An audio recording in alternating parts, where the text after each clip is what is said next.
בכל מקום רואים תלמידים שונים. תגידו, מעניין אותי לדעת, מי חושב שהמלחמה הזו הייתה כיף? להרים את היד.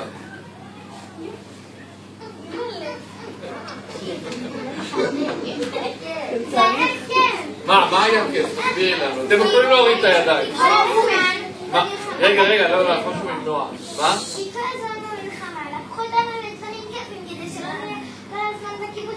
לקחו אותנו לכנרת, נגיד המשפחה לקחה אותי לאילת,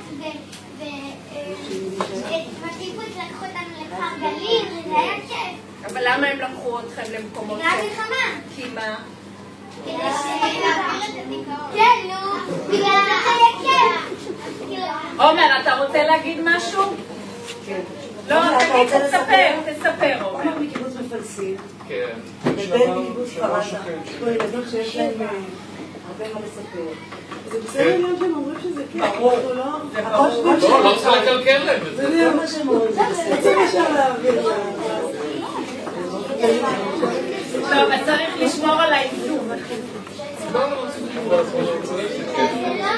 עומר, כן, עומר. אתה רוצה להקריא או לספר? להקריא.